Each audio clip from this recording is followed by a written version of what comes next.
Hello to the chicos, hello to the chicas, back to refuting those unsound gambits. Today I'm going to come at you with something a little bit more obscure, but nonetheless extremely fun opening, and this is going to be the Owen's defense, I believe this thing is called, where white plays e4, and then black responds with b6, d4, bishop b7, and bishop d3. Yeah, this is called the Owen defense. I was correct about it, named after my tennis coach.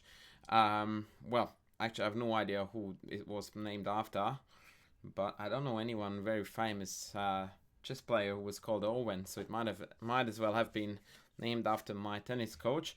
And here black has got this fascinating pawn f5 idea, which really does look like a red hot go at committing suicide. But actually, this tricky line can cause a fair bit of headache, and the refutation of it is actually very complicated, and it's easy to get lost in the jungles, or rather the jungle of variations. Therefore, I'm going to recommend you two different things how I suggest you can approach this. The first one, the more timid but rather justified approach, is if you just simply ignore this sacrifice and you play either knight c3 or knight d2. I don't really think it makes a difference as to which one you do. I actually prefer slightly knight d2. I will explain that to you in a sec. Why? Knight f6, queen e2, defending this. And now if they play e6, you can simply play knight f3, and in this position you can already see why I prefer to put the knight on the d2 instead of c3. There is no bishop b4 pin. Now we are threatening to take the pawn on f5, and so they are likely going to take, and after takes, bishop e7, bishop d2, or even knight fg5 is the recommendation of the computers. I would play bishop d2 followed by castles, to be honest with you. White is way ahead, kilometers ahead. So if you want to just play a calm, quiet, positional game and you are not interested in the fireworks, do this. If, however, you want to call their bluff and you want to score the checkmate of your life, I very highly recommend you to take this. Bishop takes g2, queen h5 check, and this is where all hell breaks loose. It looks like black is getting mated, but not quite. g6 takes, and bishop g7 is the only move for black here to stay afloat, with the idea that if we take on h7, which we should do, then the king slips to f8, and if we take on g8, which we should not do, then after the king takes g8 back, now the queen is hanging and the rook is hanging, and we don't exactly have an attack to speak of. Know that this check would be very handy, except the bishop is covering that diagonal, and so we are definitely not going that way. Bishop c4 is met by e6, and once the queen moves, we lose the rook. Will be an exchange down, and it seems that black is over the worst. So where did we go wrong? Well, quite insanely, after king f8, instead of taking the knight on f6, the best move actually is knight h3.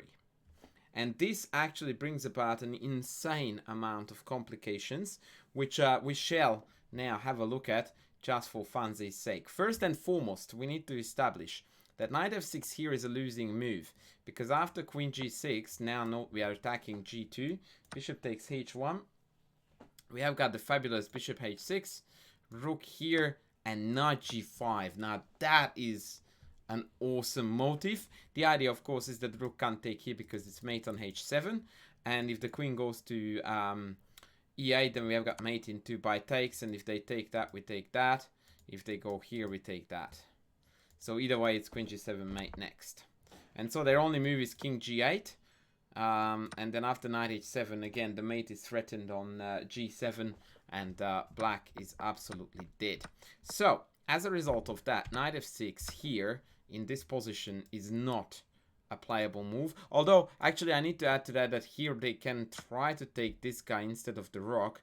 But again, the same story is going to, or very similar stories will emerge. Rook takes, and now we just pull the queen back. These are difficult tactics to find when you're moving backwards. But now the point is that the bishop is attacking the rook on h7, and upon moving the rook, we are going to return with the queen with interest on g7, announcing a checkerino followed by a checkmaterino. So, all this means is that knight f6 is not playable at all, and black's only option is to take on h1. And indeed, this is the variation that is going to cause a bit of difficulty for us to really figure out how to attack this. And the best way to go is knight g5, creating a mate in one threat. Note that queen e8 it doesn't work because bishop g6. And so the knight usually goes to h6 in this position. Bishop d5 takes check here. Looks very, very powerful, with the idea that if bishop takes back, queen f3 check, and we manage to actually divert the bishop from that diagonal that it used to dominate. Whereas if the king takes, then we have got a check followed by knight c3, and again the bishop needs to make a choice whether to stay on this diagonal guarding this mate but then giving up this, or going on this diagonal, but that's going to mean a mate here. Either way, white is winning. So once again, we take on h7, they go king f8, we do not take, so we are going to promote this variation here. Knight h3 is the promoted line. I'm wondering if I should show you the line, so maybe I will make it somehow available for you guys. So yeah, knight h3, bishop takes h1, knight g5, knight h6, and this is where the best part of the whole shebang is about to come, because at this point all you need to do, and this is absolutely breathtakingly beautiful, is to bring in this rook into the attack. Yep, you heard that right, we need that rook. And so the easiest way for white to win now is to totally ignore the fact that we are a whole rook down and just casually develop pieces as if we were Paul Morphy. Bishop d2, knight d4, castles. Now that's the first real threat. And brace yourself, because what's about to come now is absolutely next level stuff. Knight e6 check. When I first saw this, I'm like, okay, it's not exactly how I tend to play chess, but I guess. And the idea is that after knight takes e6, bishop takes h6, black can't survive the oncoming storm. In particular, rook g1 and queen f5 check is actually quite a dirty threat too. So for example, queen here, queen goes away, and it's mate. It's insane. It is actually a mate on queen f5. And so actually one of our threats here is bishop g5, queen f5 mate. So for example, d5, bishop g6. Good luck, Chuck, with holding the mate. Right? If they take, you still go. Actually. Oh no, it's check. Sorry, my bad. Take, and then we pull back check here and mate. So that's another beauty. And basically, yeah, here black is just out of ideas, really.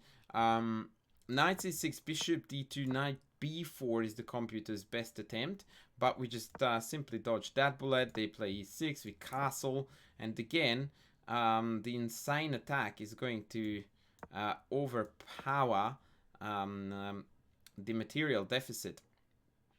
a5 is a move, rook g1, and look at that, man. Like, we have got here 1, 2, 3, 4, 5, 6 attacking pieces. Carnage is inevitable. I'm going to show you a line just to demonstrate how insanely cool this is. Check. Let's take back with the pawn just so that the queen covers this. Bishop g5. We don't take yet. Force the queen away, and then we take.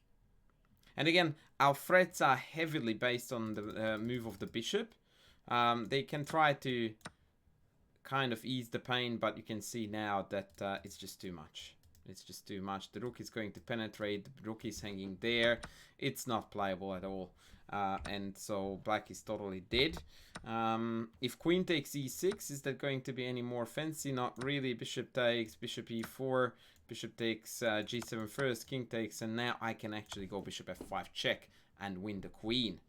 So this is it. Like I said, it's quite a tricky opening to play, because you have to rely on your intuition, because here we have got an ironic case where the computer's evaluation is about +2, 1 point, depending on what black does, it varies between 1.5 to 2. So we're significantly ahead without any very apparent threats. I can't recall a lot of lines in chess where one side is very, very significantly ahead based on the computer's evaluation, which is based on dynamic features, attacks, versus a large material deficit, which is a whole rook here.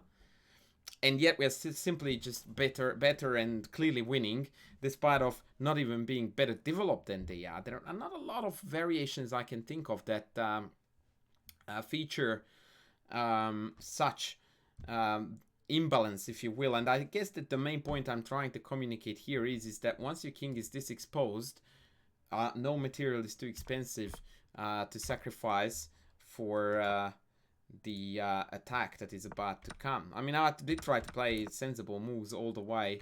And look at it, 96. By the way, we didn't look at, or did we look at pawn takes? Bishop takes, and again, there are various mate threats here that are particularly dirty. If the queen goes to e8, where we go check, check, check, back, check here, and mate. That's another nice variation to add to our long line of deaths. Bishop g7, king g7, knight d5 wins the queen. Let's go to queen d6 instead.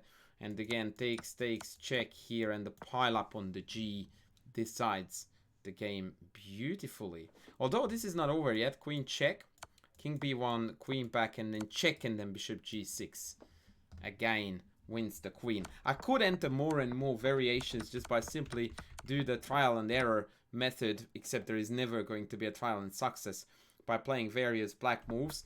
All you need to remember, if you want to play this extremely sharp but very fun variation, is that after check you need to take, and here you do not take on g8, you play knight h3, and we go for the mate attack instead.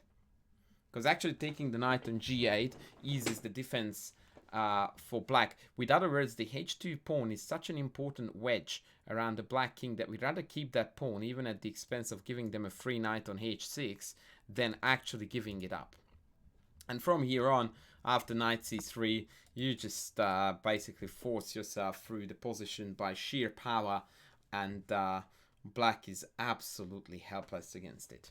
The main motives to remember are to try to bring the rook to the g. Usually there is a very strong attack on h6, and queen a8 almost always loses to bishop g6, and then things just got worse for black rather than good.